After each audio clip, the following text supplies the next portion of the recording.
देशाची फाळणी झाली आणि हिंदुस्थानातील हिंदूंचा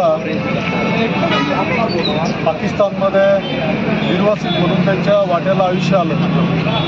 परत पाकिस्तानमध्ये बांगलादेशींवरती अत्याचार झाले म्हणून त्या ठिकाणी भारतानंच सैन्य पाठवून बांगलादेशाला स्वातंत्र्य मिळवून दिलं. त्यावेळेला भारतीय सैन्य त्या ठिकाणी हिंदू सैन्य होतं त्या ठिकाणी लढले तिथं आणि त्यांना स्वातंत्र्य बांगलादेशाची निर्मिती झाली. बांगलादेशाची निर्मिती झाल्यानंतरही बांगलादेशाला आजपर्यंत आपण हिंदुस्थान अनेक मदत पुरवत आलेलं आहे.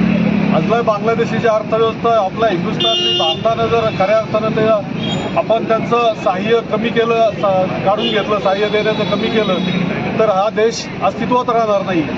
तरी आज आपण पाहतोय की तिथले हिंदू सुरक्षित नाही आहेत आणि हिंदू सुरक्षित राहण्यासाठी सर्व हिंदूंनी, भारतातील हिंदूंनी, जगभरातील हिंदूंनी बांगलादेशी हिंदूंना त्या ठिकाणी सपोर्ट करणं गरजेचं आहे, मदत करणं गरजेचं आहे, त्यांच्या खांद्याला खांदा लावून उभं राहणं गरजेचं आहे. ज्या ठिकाणी आपण असू त्या ठिकाणी आपण बांगलादेशातील हिंदूंसाठी जे करता येईल ते करण्याची गरज आहे. खऱ्या अर्थानं आपण 47 नंतर पाहतोय ज्या ठिकाणी हिंदू होते त्या ठिकाणी ते अल्पसंख्याक झालेले आहेत, त्यांच्यावर तर अनेक अत्याचार झालेले आहेत. ते अत्याचार आपण जर सगळ्या त्यांच्या व्हिडिओ क्लिप पाहिल्या, कहाणीची पुस्तकं वाचली तर आपण पाहतोय की आपण एक होणं किती गरजेचं आहे.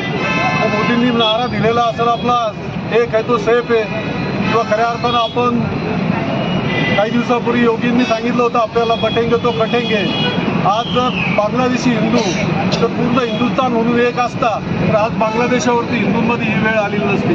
तर ज्या खऱ्या अर्थानं जे योगींनी जी घोषणा दिली बटेंगे तो कटेंगे ती अगदी योग्य होती. म्हणूनच सगळ्या हिंदूंनी एक व्हा, हिंदू संस्कृती जागवा, हिंदूंची अस्मिता जागवा आणि हिंदूंसाठी एक व्हा.